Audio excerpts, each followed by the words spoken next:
vous blesse quand on vous hue sur le passage? Vous dites... Ça, je pense qu'il y a le respect qui est dû, non pas à ma personne, mais à la fonction que j'occupe. Et c'est très important. On vous hue sur le passage? Vous dites... Ça, je pense qu'il y a le respect qui est dû, non pas à ma personne, mais à la fonction que j'occupe. Et c'est très important. Il n'y a jamais, je dis bien jamais, une seule politique possible, quelle que soit la gravité de la situation. L'histoire n'est pas l'addition de fatalités successives. Elle nous enseigne qu'il y a toujours plusieurs chemins. La voie que je vous propose, c'est le redressement dans la justice. C'est l'espérance dans la promesse républicaine. Mais avant d'évoquer mon projet, je vais vous confier une chose. Dans cette bataille qui s'engage, je vais vous dire qui est mon adversaire, mon véritable adversaire. Il n'a pas de nom, pas de visage, pas de parti. Il ne présentera jamais sa candidature. Il ne sera donc pas élu. Et pourtant, il gouverne. Cet adversaire, c'est le monde de la finance.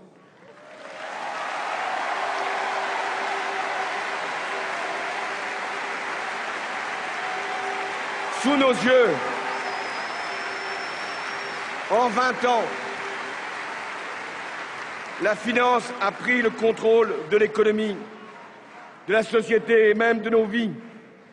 Désormais, il est possible en une fraction de seconde de déplacer des sommes d'argent vertigineuses, de menacer des États, de mettre à bas des banques, de délocaliser des entreprises. Cette emprise est devenue un empire. Et la crise qui sévit depuis le 15 septembre 2008, loin de l'affaiblir, l'a encore renforcée. Face à elle, à cette finance, les promesses de régulation, les incantations du plus jamais ça sont restées lettres mortes. Les G20 se sont succédés sans résultat tangible. En Europe, 16 sommets de la dernière chance ont été convoqués pour reporter au suivant la résolution définitive du problème. Les banques, sauvées par les États, mangent désormais la main qui les a nourries. Les agences de notation, décriées à juste raison pour n'avoir rien vu de la crise des subprimes, décident du sort des dettes souveraines des principaux pays, justifiant ainsi des plans de rigueur de plus en plus douloureux. Quant aux fonds spéculatifs, loin d'avoir disparu, ils sont encore les vecteurs de la déstabilisation qui nous vise. Ainsi, la finance s'est affranchie de toute règle, de toute morale, de tout contrôle.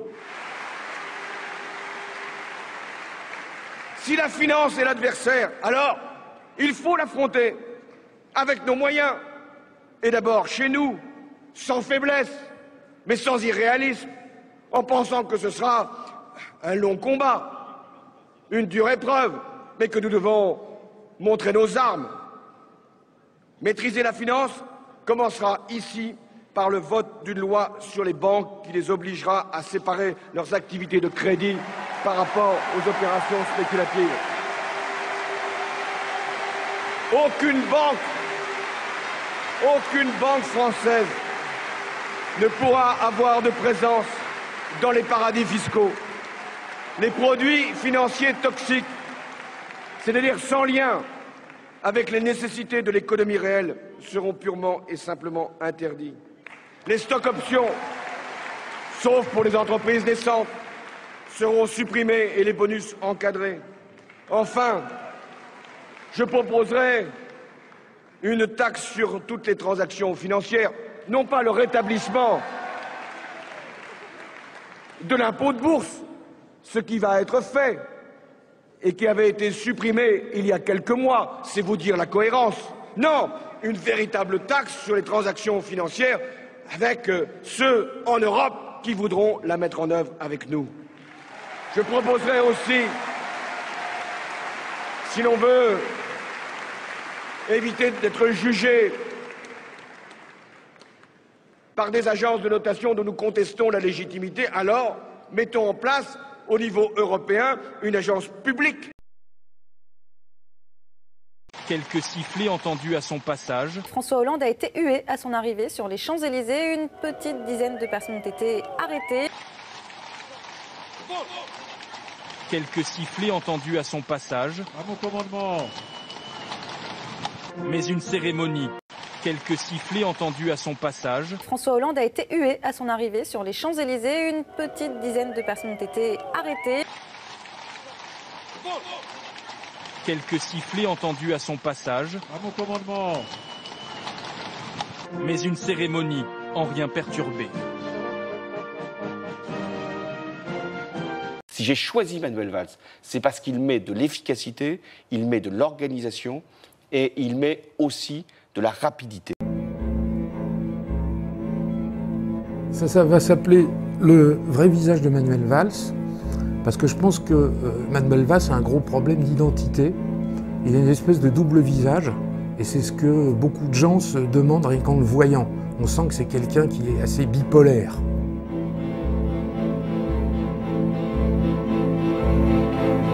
Manuel Valls, pour moi, a une espèce de double histoire. C'est quelqu'un qui a réécrit sa propre histoire. Donc j'ai pris à peu près tout ce qui était disponible sur la question. Il y avait toute une série de documents qui étaient disponibles, puisque son père était un peintre connu. C'est toujours très agréable de recevoir un prix, surtout quand on n'en a pas l'habitude. Et ça fait un grand plaisir quand même. Beaucoup de gens, Manuel Valls le dit parfois, mais en général le laisse dire, il se présente comme fils d'un réfugié antifranquiste.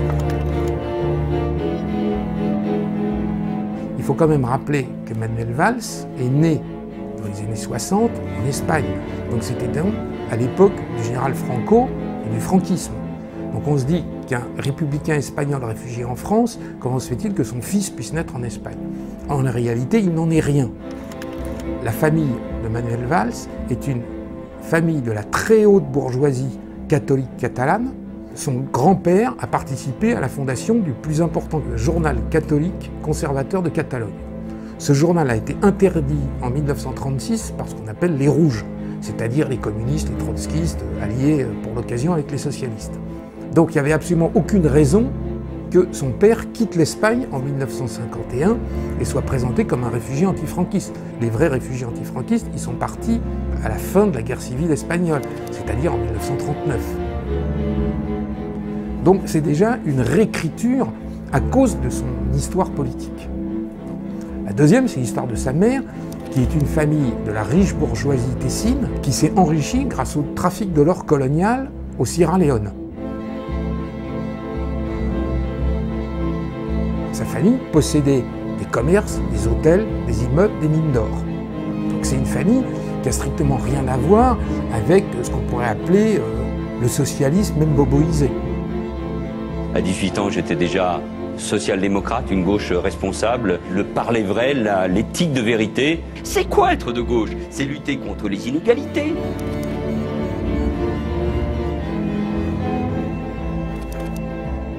Donc c'est toute une série de choses qui sont développées dans ce livre, avec un certain nombre de lumières qui sont apportées, et développer évidemment la partie sur ces liens extrêmement étroits avec les sionistes, Israël, la communauté juive en France.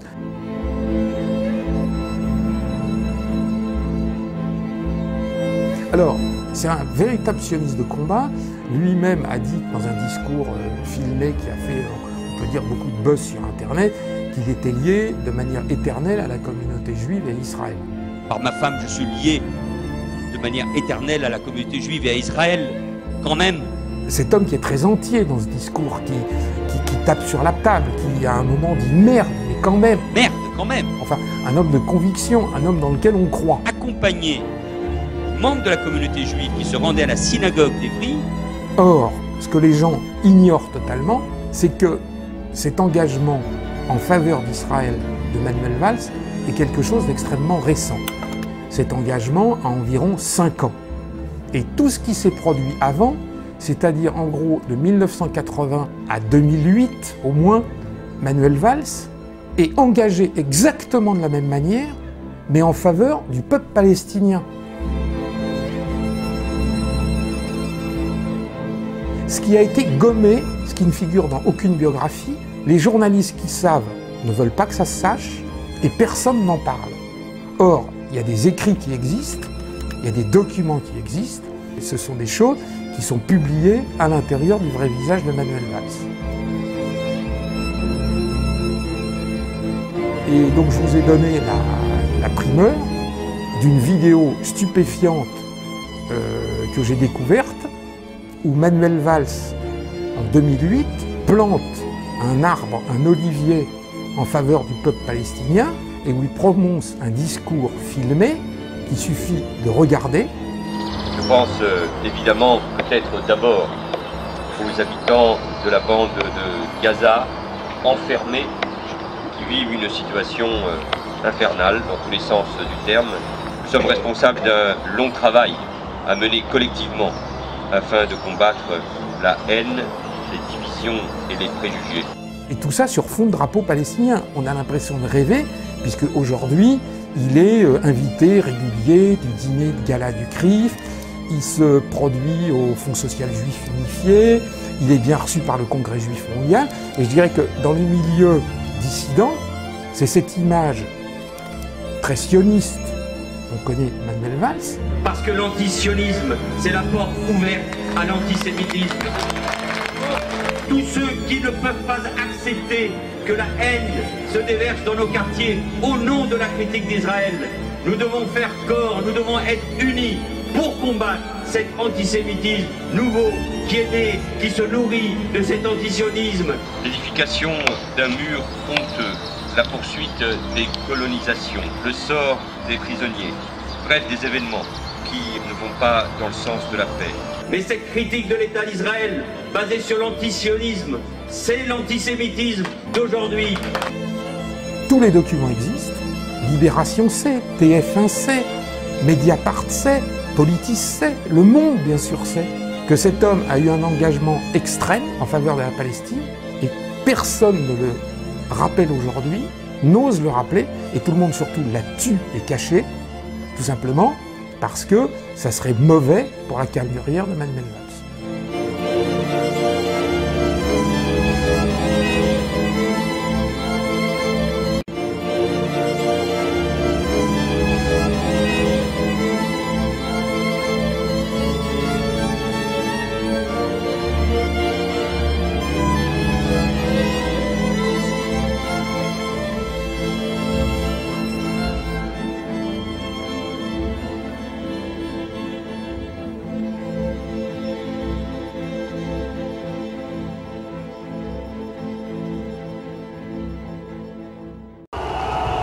Les cérémonies du 11 novembre perturbées en France. Le cortège du président François Hollande a été copieusement hué sur les Champs-Élysées.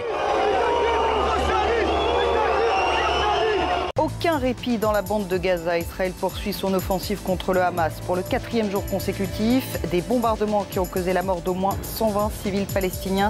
Nous allons continuer à agir avec patience et tolérance, avec détermination, responsabilité et avec agressivité pour atteindre notre objectif, rétablir le calme pendant une longue période, ce qui passe par un coup significatif au Hamas et à tous les groupes terroristes de la bande de Gaza.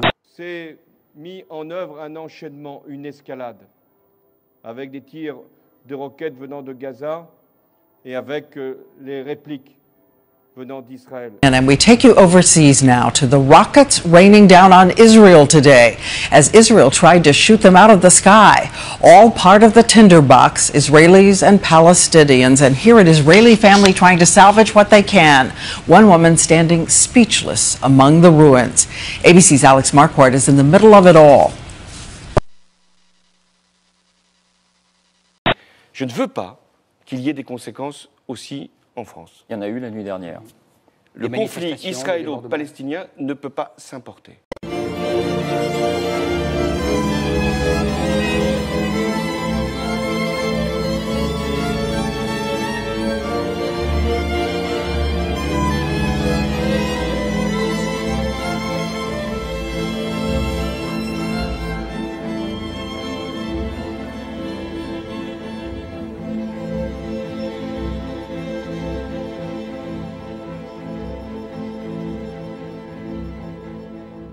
Je ne veux pas qu'il y ait des conséquences aussi en France. Il y en a eu la nuit dernière. Le conflit israélo-palestinien ne peut pas s'importer. Près de 3000 policiers sont mobilisés pour le défilé du 14 juillet. C'est 1000 de plus qu'en 2013. Selon ce représentant des forces de l'ordre, c'est un contexte tendu au niveau national et international qui nécessite ces effectifs supplémentaires. Il y a eu des annonces sur Internet de certaines associations. Nous avons également un conflit international, le conflit israélo-palestinien, qui peut occasionner des expressions sur les Champs-Élysées. Donc en fait, c'est un contexte et social et international qui fait qu'on doit mettre à disposition tous les moyens nécessaires.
Pourquoi ils se rebellent là, ils se rebellent contre eux? C'est clair. C'est des putains de mômes. C'est un jeu, ils balancent des chaises. Moi j'attends de voir l'arrivée des CRS, ça va être marrant.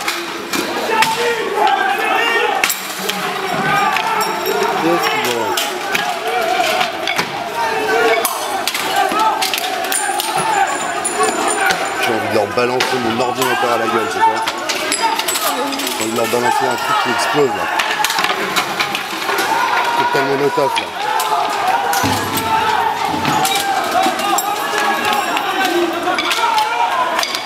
Et voilà, si je peux pas vendre ces images.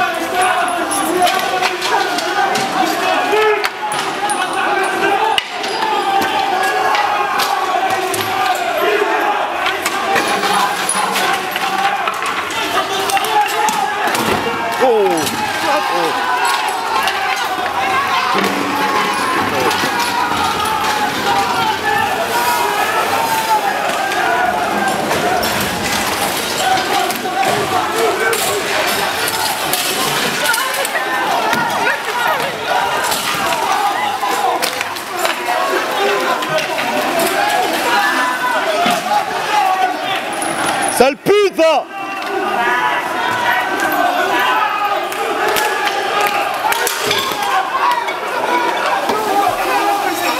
Y'a une tarlouse de merde là, suce des bites, enculé va! Non mais t'inquiète, t'es con de dire ça!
Putain, ça arrive.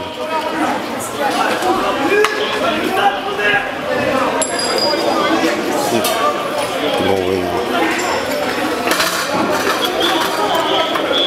Pour que le défilé se passe au mieux. Et le travail commencera bien avant le début des festivités. Pour un événement de cette importance, évidemment, il y a ce qu'on appelle les services préliminaires, c'est-à-dire tout ce qui est stationnement, puisqu'il faut libérer tous les Champs-Élysées, qui sont plutôt occupés ces derniers temps, que ce soit par les cars de touristes, ou que ce soit par les Parisiens ou les chauffeurs de taxi.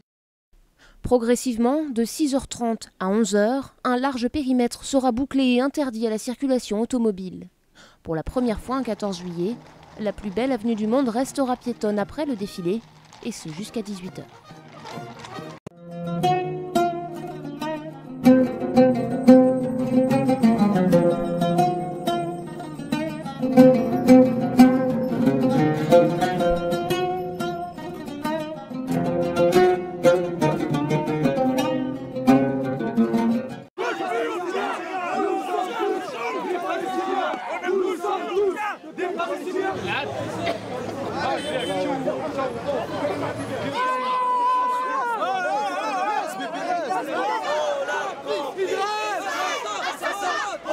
Sionistes, fascistes, c'est vous les terroristes. Complices, Israël, assassins, Hollande, complices.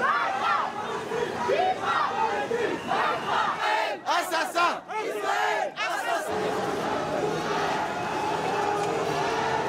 Hollande, complice, Israël, assassin, Hollande, complice. Palestiniens, nous sommes tous des Palestiniens.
Ils étaient sur le quai.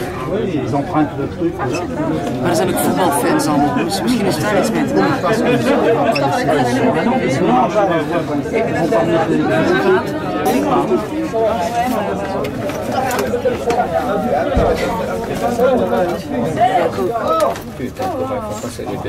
Ouvrez la porte.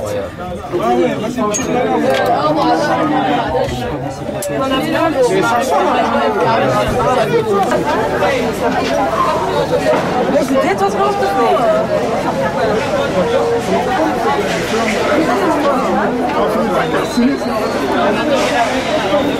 On va se faire asphyxier.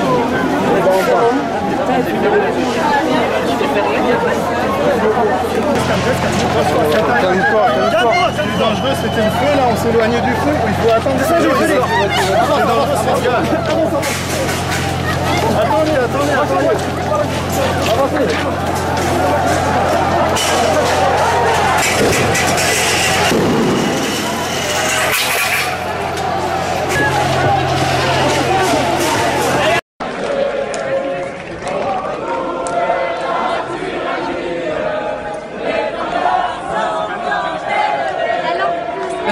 chante.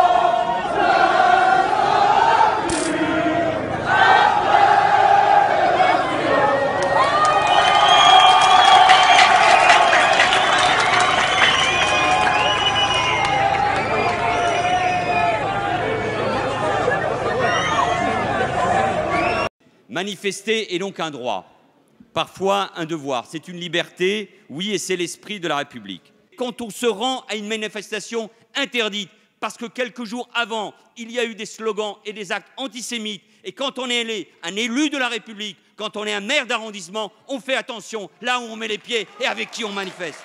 Il n'y a qu'une seule communauté, la communauté nationale, qui doit se retrouver autour de notre devise, donc de la fraternité, qui doit se retrouver autour de l'idéal de la France.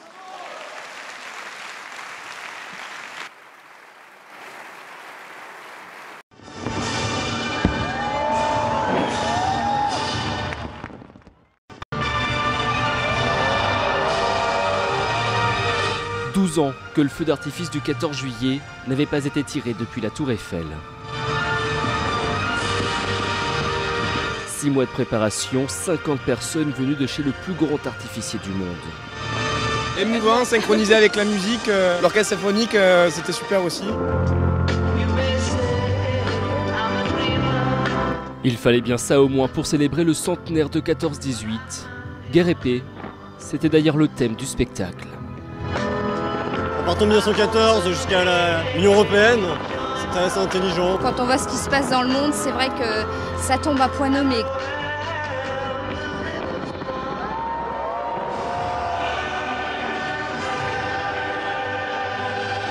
Un spectacle, son et lumière de 35 minutes à un demi-million d'euros. C'est merveilleux, c'est un truc incroyable. Je pense que c'est le meilleur que j'ai vu de toute ma vie, honnêtement.